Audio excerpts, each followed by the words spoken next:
السلام عليكم ورحمة الله تعالى وبركاته. شخباركم؟ لاباس عليكم؟ كنتمنى ان اليوم نلقاكم في اتم الصحة والعافية. مرحبا بكم من جديد في القناة ديالي، ورمضان مبارك سعيد وعواشركم مبروكة. يعني يدخل عليكم رمضان بالصحة والسلامة والعافية ان شاء الله. اللهم بلغنا رمضان لا فاقدين ولا مفقودين. اليوم ان شاء الله غادي نوجد معكم واحد الوصفة اللي هي رائعة جدا توجدوها في رمضان، سهلة واقتصادية، المقادير ديالها موجودة في كل بيت. هكذا طواجن اللي هي فردية، غراتان فرديه، كتجي في طواجن هكذا ديال الطين، كيجي المنظر ديالهم رائع جدا، وكتجي البنه ديالتهم يا سلام، رائعه رائعه جدا. انا متاكده انها غتعجبكم وغتعجب وليداتكم. تقدروا تناولوها في الفطور ولا تناولوها في السحور حسب يعني الرغبه ديالتكم. و الا خليتوا وليداتكم هكذا يوجدوا معكم الوصفه، غادي يكونوا فرحانين بزاف وغادي يستمتعوا بالتوجيد ديالها. اذا تبعوا معايا الوصفه حتى الاخير. ما تنسوش اللايك والاشتراك وتفعيل الجرس، وتخليوا لي التعاليق ديالكم باش نعرف الاراء ديالكم. وعلى بركه الله. اذا المقادير اللي غنحتاجو هي مقادير بسيطه جدا. غادي نحتاجو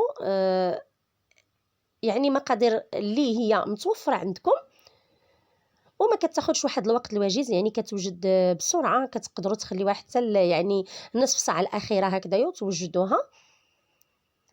اذا المقادير هي كالتالي: اول حاجه كناخذوا واحد البصله كبيره، كنشلضوها وكنضيفوا القطع ديال الصدر ديال الدجاج، كميه غير قليله هكذا، يعني ما كان بغيتو تكثروا بغيتو يعني غير شويه على حسب يعني الموجود عندكم. كناخذوا بطاطا، هنا خديت 4 ديال البطاطات اللي غسلتها مزيان وقشرتها وقطعتها الى مربعات صغيره.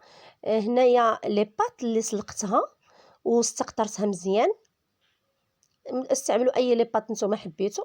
وهنايا الكاشير اللي قطعته الى مربعات صغيره، ونصف لتر من الحليب اللي غادي نصايبوا به لاصوص بيشاميل، وثلاثه ديال القطع ديال الفرماج. هنايا عندي هذاك الفرماج الاحمر المثلث، كيعطي واحد المذاق اللي رائع جدا. اذا غادي نضيفوا على البصله اللي شلضنا والقطع ديال صدر الدجاج، غادي نضيفوا له القليل من الزيت، القليل من الملح حسب الذوق، والقليل من الفلفل الأسود. فقط هذه هي المقادير، وغادي نحركو بملعقة خشبية. ثم غادي ناخذ المقلاص وغادي نوضعوها فوق النار اللي غتكون هادئة، وغادي نغطيو عليها ونخليوها حتى كتشحر. والبطاطا غادي نهزوها ونديروها في واحد الكاسرول وغادي نسلقوها مع القليل من الملح. كنستمروا في التحريك ديال البصله والقطع ديال صدر الدجاج حتى كتشحر لينا مزيان وكتاخذ واحد اللون ذهبي، راه كيجي المذاق ديالو رائع جدا. اذا غنبقاو نستمروا في التحريك بحال هكذايا حتى يطيب لنا الصدر ديال الدجاج. راه هو يعني فتي، ما كياخذش واحد الوقت طويل في الطياب ودغيا تيوجد معنا. اذا صدر الدجاج ها هو طاب، شفتوا خدا واحد اللون اللي هو ذهبي، والبصله حتى هي تشحرات. هانتوما غادي تشوفوا بانه طاب. انا نبدا نقسم هذوك القطع ديال الدجاج بالملعقه الخشبيه، شفتوا راه دغيا يعني طاب.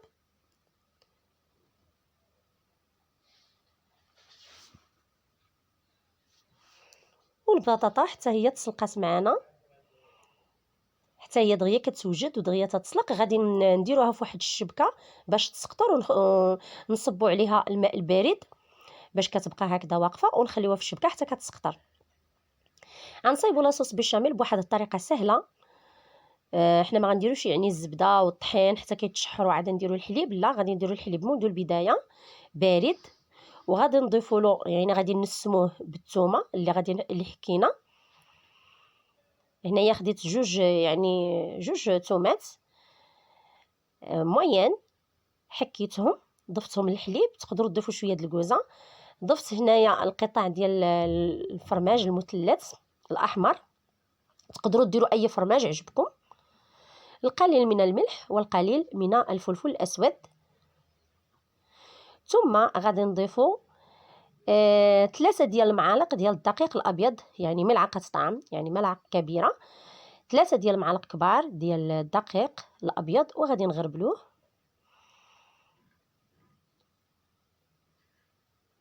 وغادي نخلطوا الكل جيدا بالطراب اليدوي.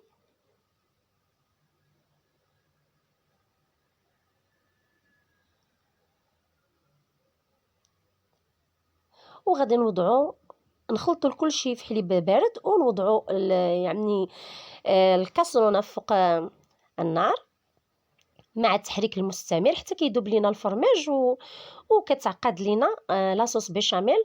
وما نساوش اننا نضيفوا قطعه ديال الزبده الا كاينه، الا ما كايناش نديروا قليل من الزيت. انا درت قليل من الزيت. علاش كنديروا هذاك الزيت ولا القطعه ديال الزبده؟ فقط باش كتعطينا هذاك الشكل كريمي. هانتوما كتشوفوا القوام ديالو كريمي، كيجي المذاق ديالو رائع جدا. اذا كناخذوا الطواجن ديالنا. هنايا الطواجنات ديالنا كتكون حسب عدد الافراد ديال الاسره. اذا انا درت هنا 4 ديال الطواجن صغار. البطاطا اللي سلقنا واستقطرنا مزيان، حتى هي كنضيفوا لهم التوابل، نضيفوا لهم الزيت، وغادي نضيفوا لهم قليل من الملح وقليل من الفلفل الاسود، هي يعني لي باط. وغادي نخلطوا الكل جيدا.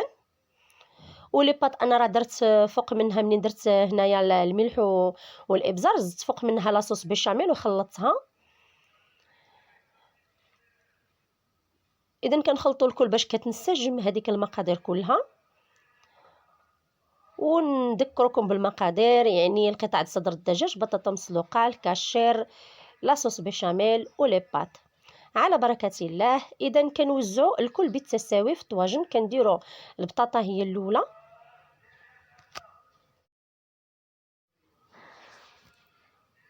اذا كنوزعوا البطاطا هكذا بالتساوي. غادي نضيفوا عليها لاصوص بيشاميل ونخلطوها جيدا باش كتشبع بلاصوص بيشاميل. هانتوما كتشوفوا، يعني كنديروا لها لاصوص بيشاميل باش كتعطيها واحد المذاق جميل.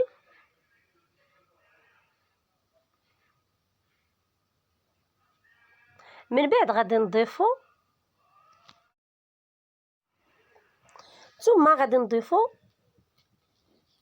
لي باط فوق منها حتى هي بالتساوي. كنعتذروا على الازعاج.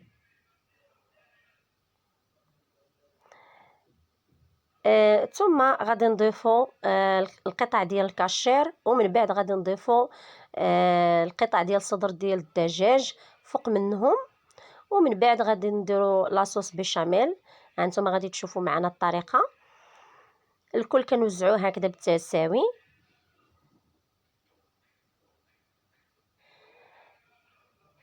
غادي نضيفوا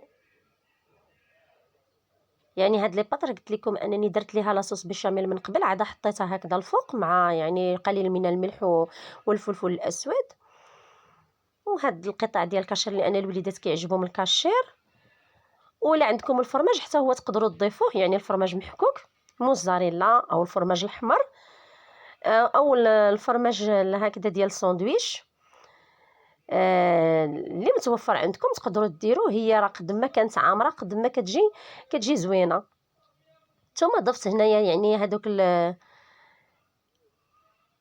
الصدور ديال الدجاج هنايا مع هذيك البصله المشحره، غير بوحديتها راه كيجي واحد المذاق فيها، راه كيجي المذاق ديالها رائع رائع جدا.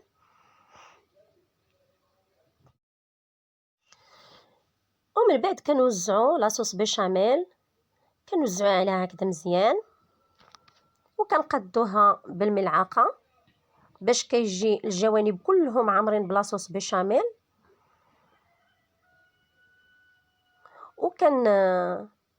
هانتوما غتشوفوا الشكل ديالها، يعني كتجي كلها مغطيه بلاصوص بيشاميل. كتقدروا تضاعفوا المقادير على حسب الطواجن وعلى حسب يعني عدد الاسره. هانتوما شفتوا الشكل يعني النهائي ديال لاصوص بيشاميل اللي مغطي يعني المقادير كلها. ومن بعد غادي ندخلوها الى الفرن، وغادي يكون يعني مشعول عليه من الفوق باش كتحمر. راه ما كتاخذش واحد الوقت اللي هو كبير، دغيا كتوجد يعني 5 دقائق كتحمر، كتقدروا توجدوها حتى لاخر لحظه. وهذا هو الشكل النهائي ديالها. بصحتكم وراحتكم، والى اللقاء في حلقه اخرى ان شاء الله.